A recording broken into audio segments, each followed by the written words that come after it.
আপনারা দেশে যেসব হট্টগোল করতেছেন জামাত এবং বিএনপি, এখন তো আওয়ামী লীগ ক্ষমতায় নেই, তাহলে কেন এত ঝামেলা? আপনারা তো সবাই ফেরেস্তা হওয়ার পরও কেন দেশেই পরিস্থিতি? আপনাদের কারণে দেশের অবস্থা কি খারাপ হচ্ছে জানেন? আপনাদের কোনো চিন্তা আছে না টেনশন আছে? দেশের প্রধান সংসদে বলতেছে যে বাংলাদেশ কৃষি প্রধান দেশ, সেই কৃষকের অবস্থা কি? বাংলাদেশে একমাত্র ভরসা হয়েছে রেমিটেন্স, সে প্রবাসীদের অধিকারের আদায় কি কি পদক্ষেপ নিচ্ছে সরকার? ওই প্রবাসী সিটি, এই সিটি, সেই সিটি, এগুলো করে কি লাভ? প্রবাসীরা আসলে কি পাচ্ছে? এগুলো চিন্তা ভাবনা আছে?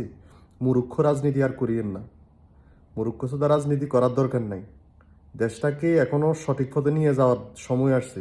এইসব ছেঁচড়া মেচড়া রাজনীতিবিদ দিয়ে গুপ্ত মুক্ত এগুলো না করিয়া দেশটাকে নিয়ে ভাবে এবং দেশটাকে সচল করেন। এ আপনাদের কারণে বিগত আমলে সরকারটা খারাপ হয়েছে এবং সরকারের যেসব কাজ করে গেছে, যেগুলো ভালো করে গেছে, আর যেসব নেতাকর্মীর কারণে দেশের সরকার এই খারাপ কাজগুলো করতে বাধ্য হয়েছে, এখন সেম সিস্টেমটা এখনো চলতেছে। আপনারা যার যার কাজে নিয়োজিত থাকেন, ছাত্রর মতো থাকেন, রাজনীতিবিদের মতো থাকেন, রাজনীতি বিজনেস করিয়েন না।